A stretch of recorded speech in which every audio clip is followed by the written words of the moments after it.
eh, hasil putusan ya nomor 1668 garis miring PDTG garis miring 2024 PL 3 Raksa, perkara cerai talak antara Andreas Taulani bin RMI Haumahu memberikan kuasa kepada Dr. Rofiah Manurung SHMH dan kawan-kawan sebagai pemohon melawan Renwartia Trigina binti Yulis Antoni, memberikan kuasa kepada Yulia Cesaria SSH dan kawan-kawan sebagai termohon.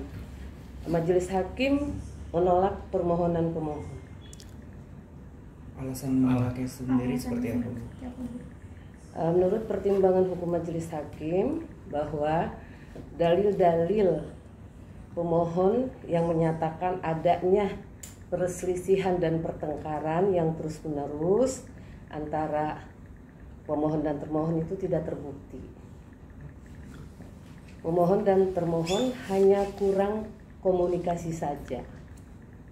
Diketahui tidak terbukti itu selama proses persidangan seperti apa Ibu? Ya, waktu proses pembuktian dari para pihak.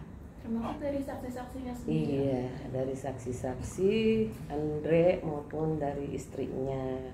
Sehingga permohonan-pemohon tersebut tidak memenuhi ketentuan pasal 39 ayat 2 Undang-Undang Nomor 1 Tahun 1974 tentang perkawinan, Jungto pasal 19 huruf F Peraturan Pemerintah Nomor 9 Tahun 1975, Jungto pasal 116 huruf F Kompilasi Hukum Islam.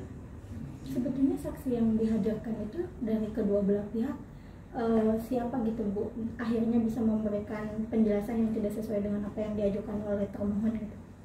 Semuanya dari pihak-pihak, dari keluarga pihak pemohon dan termohon ya, yang menyatakan hanya bahwa antara pemohon dan termohon itu hanya kurang komunikasi saja.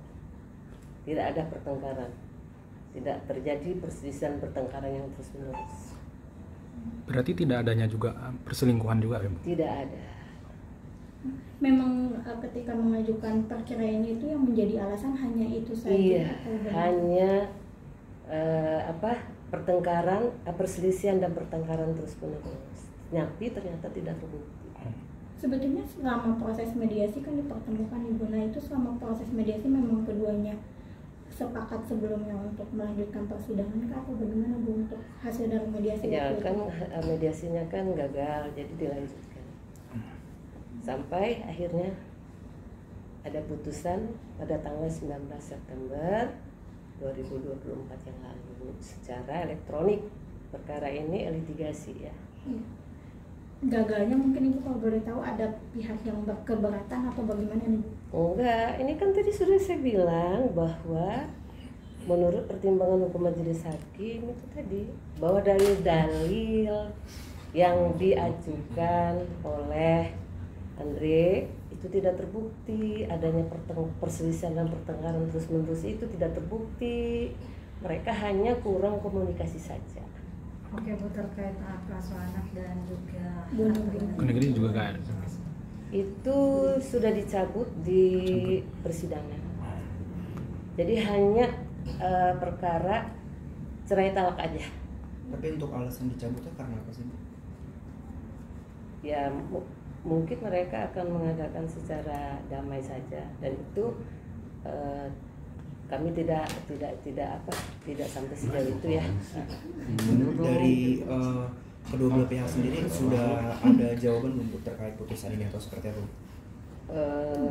Untuk sementara ini belum ada yang mengajukan banding ya, dan putusan ini nanti masa tenggat bandingnya itu sampai tanggal 3 Oktober 2024. Jadi di tanggal 4 Oktober 2024 putusan ini sudah berkekuatan hukum tetap. Jadi antara Andre dan istrinya kembali suami istri. Selama ini kan memang belum bercerai toh? Iya. Kalau banding diajukan lewat elektronik juga. Iya, karena ini sudah elektronik ya. Tapi sebetulnya udah jatuh talak Belum. Nanti kan proses ikrar talak itu terakhir. Kalau ini kan masih putusan ya. Iya. Artinya secara agama juga memang Belum bercerai gitu ya, Bu? Belum. Bu, maaf, berarti yang mencabut terkait harta gonogen itu dari pihak Andre kah? Iya, dari pihak Andre. Itu Sama hak pencabutannya asuh anak juga, selama Ibu? proses Iya. persidangan di Iya. sidang keberapa tuh, Bu? Di akhir-akhir kah atau di Nggak ingat lagi. Saya nggak ini kan sudah masuk majelis hakimnya ya. Oke, cukup. Ada lagi? Cukup.